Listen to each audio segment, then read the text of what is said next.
Diplomat senior yang dipecat dari kantor luar negeri, Sir Olly Robbins, menuduh tim Perdana Menteri Sir Keir Starmer memberi tekanan terus-menerus kepadanya dan departemennya terkait dengan proses verifikasi mantan duta besar AS, Lord Peter Mandelson, dalam penampilannya yang mengejutkan di hadapan anggota parlemen pada hari Selasa. It's a little bit like, saying I had to run to work today, but not saying that you were chased by a bear. Thank you, Chair.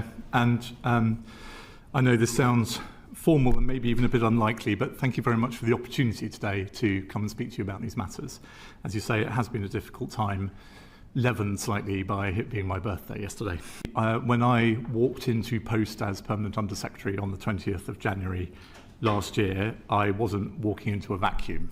I arrived to a situation in which a due diligence report had been undertaken into Mandelson by the Cabinet Office, assessing the reputational risks and his fitness for office. The Prime Minister had then presumably taken advice on his fitness for office. The name had been submitted to the King as Minister's recommendation. The Prime Minister had made an announcement that Mandelson was his nominee without caveats. The British government had sought agrément, the formal diplomatic process for a host government accepting a nominee from the US government, and that had been obtained before I arrived in post. He'd been given access to the building, he'd been given access to low classification IT, and from time to time, for case-specific issues, he was being given access to higher classification briefing. So I'm afraid I walked into a situation in which there was already a very, very strong expectation, and you will have seen the papers released already under the humble address, that coming from number 10, that he needed to be in post and in America as quickly as humanly possible. The very first formal communication of this to my predecessor from number 10 private office being that they wanted all this done at pace and Mandelson in post before inauguration. So that's the situation I faced. I'm sorry, so there is paperwork about that, and that can presumably will be disclosed to Parliament? It already has been, Chair. That letter from number 10 private office is already in the disclosures made. There's nothing improper about it, but that's the context I walked into. So I'm afraid what that translated into for my team in the Foreign Office, and certainly the handover briefing I was getting as I arrived at post, was what I felt was a generally dismissive attitude to his vetting clearance. The focus was on getting Mandelson out to Washington quickly. Despite this atmosphere, an atmosphere of pressure, the department completed developed vetting to the normal high standard. Because the vetting process is not there to determine fitness for office or reputational risk, it's there to protect national security. And the Prime Minister had already made those judgments. I'm so sorry. And a position taken from the Cabinet Office was that there was no need to vet Mandelson. He was a member of the House of Lords, he was a Privy Councillor. The risks that attending his appointment were well known and had been made clear to the Prime Minister before appointment. I think throughout January, honestly, my office, the Foreign Secretary's office, were under constant pressure. There was an atmosphere of constant chasing. When will this? Daily phone calls. I couldn't say for certain daily, but I mean certainly very frequent, from private office to private office. Has this been delivered yet? Never any interest, as far as I recall, in whether, but only an interest in when. So when you say private office to private office, you're saying private office of number 10? Yes, I am. And who are we talking about there then? Are we talking about Elsa Tarry? I'm not going to say, Chair. I may no longer be a civil servant, but I didn't come here today to scapegoat other civil servants. I came here to make sure the committee understood the circumstances. No, I understand that, but I also want to know who the source of this is. And I want to be able to get as much evidence as possible to be able to identify who the source of the pressure was. I mean, from what you know, let's see if I can ask you this way. From what you know, what was the source of the pressure? Well, I've said I think that the vector I was most conscious of was from number 10 private office. There has been a good deal of misunderstanding about this process, if I may say so.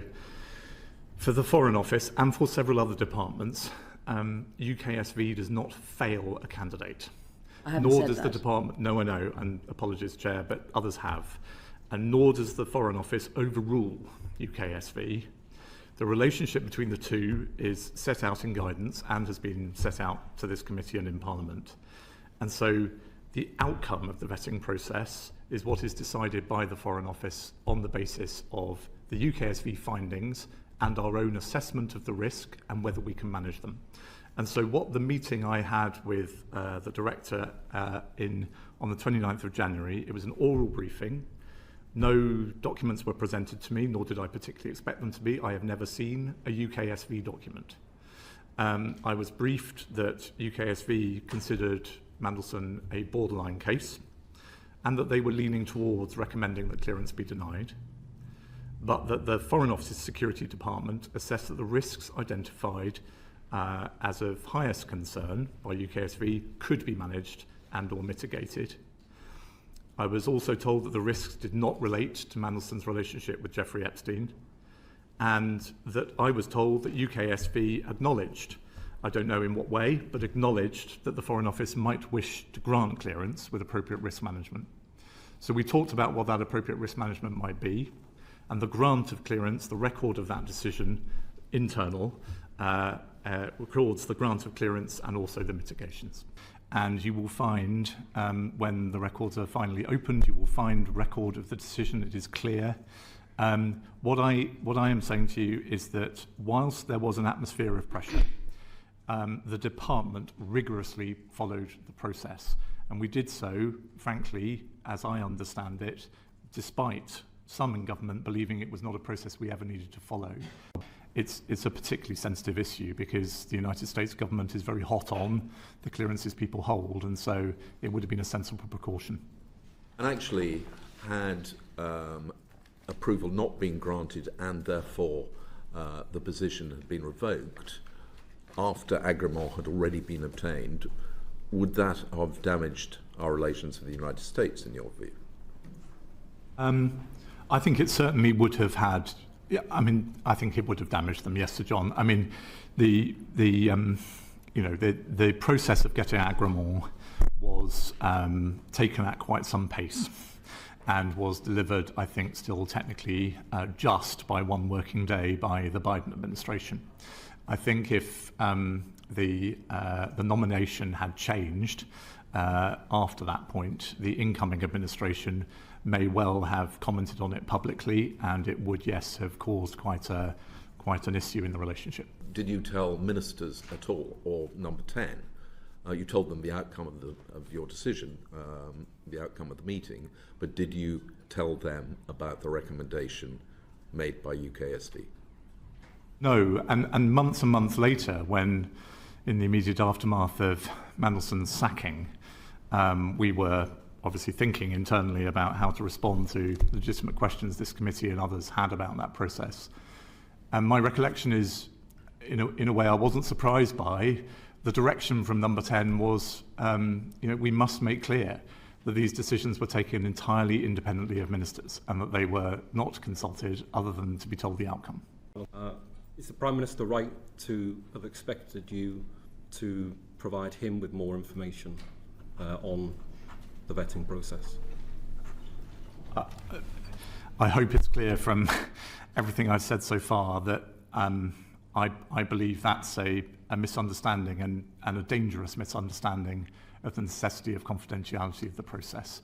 There were several discussions initiated by number 10 with me about potentially finding a head of mission opportunity for Matthew Doyle, who was then the Prime Minister's Director of Communications. And I was under strict instruction not to discuss that with the then Foreign Secretary, which was uncomfortable. But the context here, Mr. Morello, was, I was still in my early months in the job, but I'd already concluded, as indeed I think I gave evidence to this committee about not long afterwards, that the Foreign Office needed quite serious reform. I was in the process of talking to the top team about quite a profound restructuring involving job losses. And I found it very hard to think how I would explain to the office what the credentials of Matthew were to be in an important head of mission role when I was in danger of making very senior, very experienced diplomats leave the office. So, I mean, after a couple of, I did my duty, I looked at the forward look of available jobs, I shared with number 10 what some of those might be. It was, to be honest, hard to find something that I thought might be suitable, but I also felt quite uncomfortable about it, and I kept giving advice that I thought this would be very hard for the office and was hard for me personally to defend. So, going back to the point where Sir Philip was still permanent Under Secretary, it is reported by, I think it's Sam Coates, that the Morgan McSweeney, the Chief of Staff, rang Sir Philip and said, in terms stronger than those that I can use before the watershed. I think you should. Well, I'll just say that it was just to prove it with terms stronger than that. Does that accord with your impression? Just fucking approve it. Does it accord with your impression when you took over from Sir Philip? I think I recall Philip saying to me, certainly Philip's handover to me has contributed to my strong sense that there was an atmosphere of pressure and a certain dismissiveness about this DV process, which I hope I've tried already to be honest with the committee about. I don't remember Philip using those words. Also, I'm proud to say Philip's probably not the sort of person who'd report them verbatim. I regret that this process was not done before announcement. I regret that the due diligence process, which threw up, as I understand it, serious reputational risks, didn't colour the Prime Minister's judgment in making the appointment. There's quite a lot about this situation over the last year and a half I regret. I have no regrets about the work of my brilliant team and the judgment that we came to. Do you often think about the consequences of the decision that you made? I've had plenty of opportunity over the last few days to reflect on that. And I think about the consequences of it right now, I'm afraid, for my wonderful family and for the fact that I don't seem to be able to sleep in my own home and for various other things. But I don't reflect negatively on the professionalism and the judgments of my colleagues, or I hope myself. I think there's a bit of confusion about how ministers are briefed to speak to the Commons about some of these things. I was worried at various points in this story that the Prime Minister was being given lines to deploy publicly that the Foreign Office had not had a chance to think through and work through with colleagues. That obviously became even sharper about Thursday, sort of 9 p.m. So, Olly, to that point, the Prime Minister in his statement yesterday to the House said, "Let me be clear, the recommendation in Peter Mandelson's case could and should have been shared with me before he took up his post. Let me make a second point. If I had known before Peter Mandelson took up his post that the UK SV recommendation that developed vetting clearance should be denied, I would not have gone ahead with the appointment." That can't be accurate, given that you have said, well, given that he was effectively on his way to Washington at the point at which you were making a decision on whether or not the recommendation of UKSV could be mitigated. They had already made the announcement by then. They had already done the due diligence and seen, the Prime Minister had supposedly seen the summary of the report of the due diligence in your conversations with him. So that is, the Prime Minister's statement yesterday is inconsistent with the evidence that you have given today. Do you have a view on whether or not his statement was accurate yesterday? I'm not here to attack the Prime Minister, Mr. Morello. I'm here to help the committee. And what I want to say to you is that, given the emphasis rightly in this meeting in this session on record keeping, given I was not in post at the time, I can only go on the record. And all I would observe is that I don't doubt that the Prime Minister is saying that sincerely. It would be nice if the record showed that he had required his office and his team to make that stipulation more explicitly clear to those of us who were then charged with trying to make this happen. They had already made the decision. to push ahead in the absence of the UKSV having completed their process. So the idea that you can say, I wouldn't have done it if I'd known the results of the UKSV, while at the same time imposing a process in which the UKSV could never have been completed in time for him to take up that post. Those two things cannot both be true. I see what you're driving at, Mr. Mandelson, but just to focus on the chronology for a second, I think in many ways, one of the most, to a diplomat, one of the most significant steps in this process was pushing the US administration for agrément. I'm sorry it's such a pompous phrase, but that is important in the world of diplomacy. And so in that narrow sense, you're right, that we, on the government's behalf, were pushing for the Prime Minister's nominee to receive agrément before the UKSV process, let alone final clearance, had been given. But we did not deploy him to Washington and grant him a contract until he had obtained vetting. And so the bit of this process, I would say, that the Foreign Office absolutely could and did control was, and this stems from the stance my predecessor took as well, is that he could only serve as ambassador in Washington if he had an extant DV clearance, and that was obtained in time. Jelajahi cara baru mendapatkan informasi. Download MetroTV Extend sekarang.